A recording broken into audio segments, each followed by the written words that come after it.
Hello and welcome back to JK services. Geography का practice session second start करने वाले हैं। सेशन को शुरू करने से पहले अगर आप इस चैनल पर नए हैं तो चैनल को सब्सक्राइब कीजिए और वीडियो को लाइक और शेयर करना ना भूलें। The question number 11 is equinox refers to. Option 1 is lunar eclipse, B solar eclipse, C both A and B, और option D is equal day and night on earth. Equinox term के बारे में question हमसे पूछ रहा है कि इक्विनेक्स किस चीज़ का नाम है। The answer of this question is option D. Equinox का मतलब है equal day and night on earth. 21 मार्च और 23 सितंबर को सन की रेज जो है वो डायरेक्टली अर्थ पे पड़ती है, इक्वेटर पे डायरेक्टली पड़ती है, जिसकी वजह से क्या होता है, जो south pole and north pole यानी southern hemisphere and northern hemisphere है, इक्वल डे एंड नाइट की ड्यूरेशन पाते हैं। At this position, neither of the poles is tilted towards the sun, so the whole earth experiences equal days and equal nights. This is called equinox. So the answer of this question is option D. Equinox का मतलब है equal day and night on earth. The question number 12 is Indian standard meridian is. Option 1 is 77.5 degree east longitude. The second is 82.5 degree east longitude. The third is 82.5 degree west longitude. Or the last one 87.5 degree east longitude. India का जो standard meridian है हमें उसके बारे में question पूछ रहा है। The answer of this question is option B. India का जो स्टैंडर्ड मेरिडियन है that is 82.5 degrees east longitude. India का ज्योग्राफिकल एक्सटेंट बहुत बड़ा है, इस वजह से ये पॉसिबिलिटी है कि यहाँ बहुत सारे टाइम जोन्स बन सकते हैं। मगर अगर बहुत सारे टाइम जोन्स बन गए तो एक डिफ़िकल्ट सिचुएशन पैदा हो जाएगी, हम ट्रेन्स का टाइम टेबल नहीं बना पाएंगे। डिफरेंट टाइम जोन्स की वजह से कन्फ्यूजन क्रिएट हो जाएगा, क्योंकि अगर हम गुजरात की बात करेंगे एंड नॉर्थ ईस्ट की बात करेंगे तो बहुत कन्फ्यूजन होगा। अगर एक ट्रेन नॉर्थ ईस्ट से शुरू हो जाएगी और गुजरात पहुंचेगी, इसको मल्टीपल टाइम जोन से चलना पड़ेगा, जिसकी वजह से कन्फ्यूजन होगा, क्योस होगा। फॉर एग्जाम्पल अगर हम बात करेंगे in India, for instance there will be a difference of 1 hour and 45 minutes in the local times of Dwarka in Gujarat and Dibrugarh in Assam. Longitudinal extent जो इंडिया का है इसमें कई सारे मेरिडियंस बन सकते हैं। फॉर एग्जांपल अगर हम ईस्टर्न साइड देखेंगे नॉर्थ ईस्ट का और जो वेस्टर्न मोस्ट साइड है, इसमें 1 घंटे और 45 मिनट्स का डिफरेंस रहेगा। इसलिए एक स्टैंडर्ड मेरिडियन चूज़ किया गया that is 82 degree and 30 minutes east, जिसको इंडियन स्टैंडर्ड टाइम के नाम से जाना जाता है, and this is also called a standard meridian. So the answer of this question is option B, that is 82.5 degrees east longitude. Now the question number 13 is which of the following is correctly matched. हमें ये बताना है कि कौन सा correctly match है। Option 1 is the brightest planet is Venus, second largest planet Jupiter, third earth's twin is Venus. Option 1 is 1 and 2 only. Option B is 2 and 3 only. The third is 1 and 3 only. And the fourth is all the options are correctly matched. अगर इस question के answer की बात करेंगे, the option D is the answer. ये सारे के सारे स्टेटमेंट्स करेक्ट हैं। जो ब्राइटेस्ट स्टार है वो वेनस है, जो लार्जेस्ट प्लेनेट सोलर सिस्टम का है दैट इज़ जुपिटर, और अर्थ का ट्विन सिस्टर से कहा जाता है that is Venus. Now the question number 14 is which is the only continent that lies in all 4 hemispheres. कौन सा ऐसा कंटिनेंट है जो चारों हेमिस्फीयर्स में पाया जाता है, यानी जिसके पार्ट्स चारों हेमिस्फीयर में है। One is northern hemisphere and another is southern hemisphere. इसके अलावा eastern hemisphere and western hemisphere. Option 1 is Asia, second is Europe, third is Africa, the fourth is North America. इस क्वेश्चन के answer की अगर हम बात करेंगे, the answer of this question is option C. Africa एक वाहिद कंटिनेंट है जिसके पार्ट्स कोई नॉर्दर्न हेमिस्फीयर में भी है, कोई साउदर्न हेमिस्फीयर में भी है, क्योंकि अफ्रीका के बीच में ही इक्वेटर पास होती है। इसके अलावा इसका कुछ पार्ट ईस्टर्न हेमिस्फीयर में पड़ता है और कुछ वेस्टर्न हेमिस्फीयर में, क्योंकि जो इंटरनेशनल टाइमलाइन है वो भी इसके बीच में पास होती है, जिसकी वजह से चारों हिस्से अफ्रीका के कंटिनेंट में पाए जाते हैं। It is the only continent जिसमें चारों हेमिस्फीयर के पार्ट्स पाए जाते हैं। The answer of this question is option C. Now the question number N15 is, which of the following rivers crosses equator twice?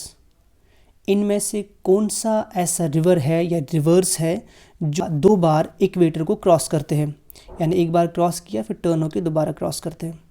Option 1 is Nile, second is Congo, third is Amazon. The correct answer is either 1 only, second only, 2 and 3rd only, last is 3rd only. The answer of this question is option B। जो Congo river है ये equator को twice cross करता है। This is the only river जो equator को दो बारी क्रॉस करता है।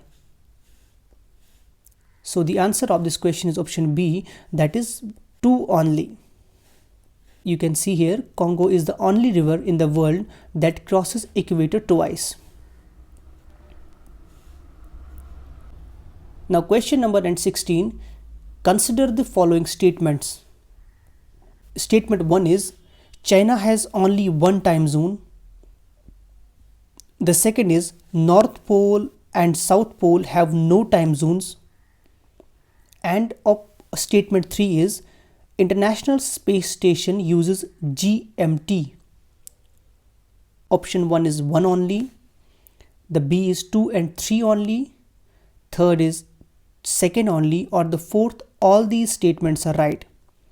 अगर इस क्वेश्चन के आंसर की बात करेंगे तो ये सारे तीनों के तीनों स्टेटमेंट सही है।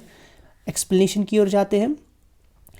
इंस्पाइट की चाइना का बहुत ज़्यादा ज्योग्राफिकल एक्सटेंट है, इसने रशिया की तरह ये चूज़ नहीं किया कि ये बहुत सारे टाइम जोन्स रखे।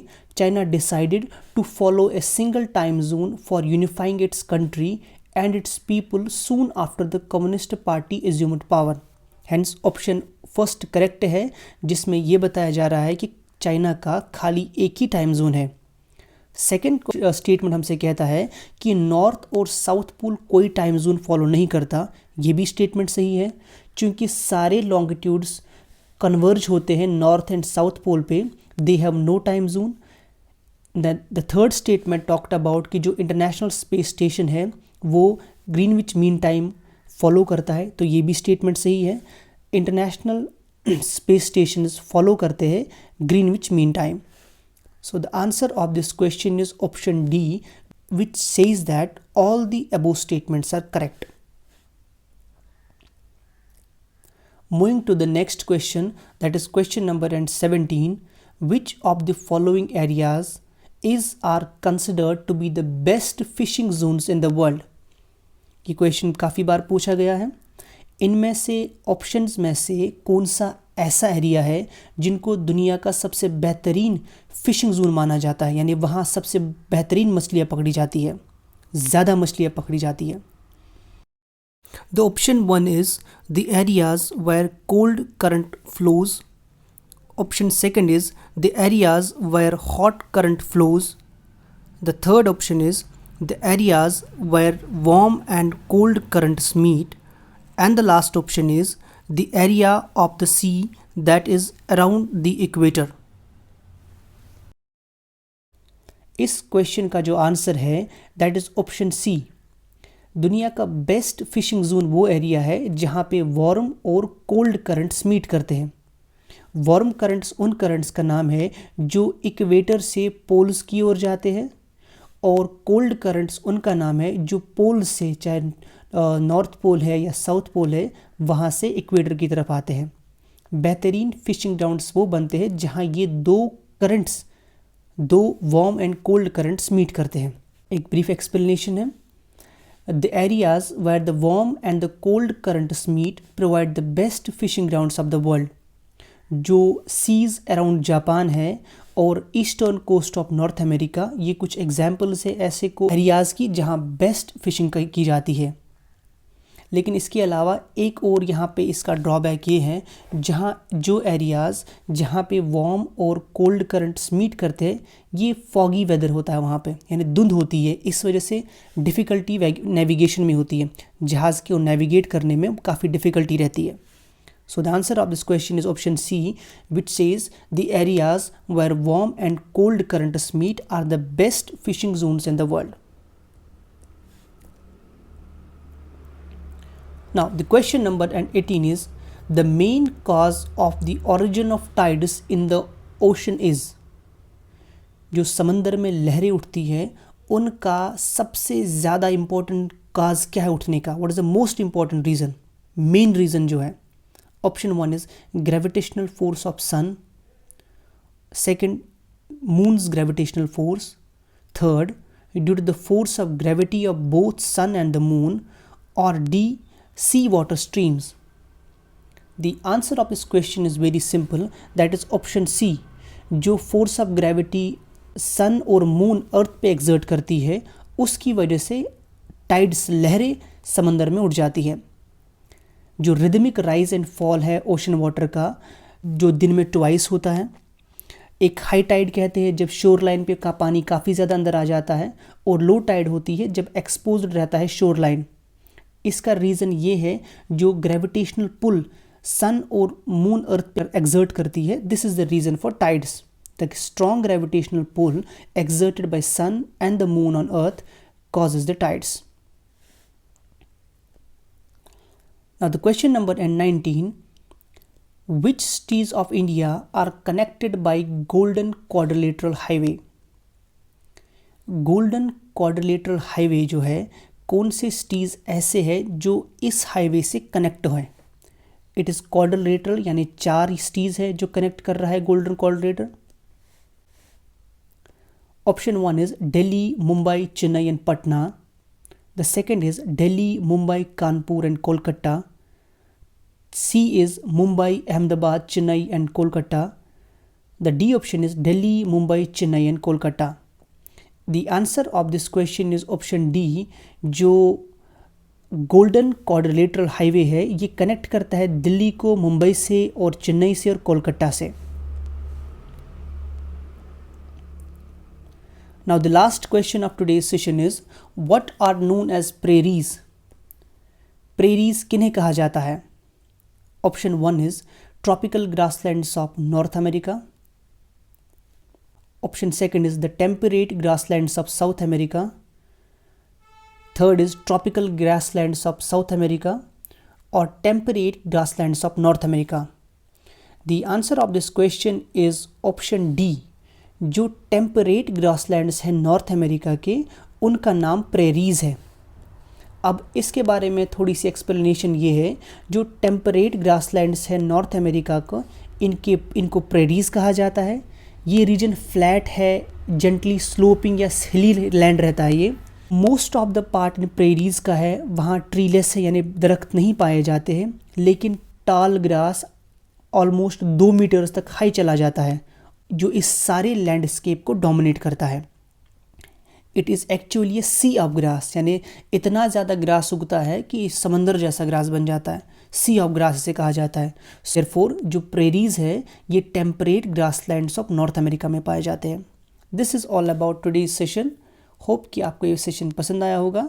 Thank you so much for watching.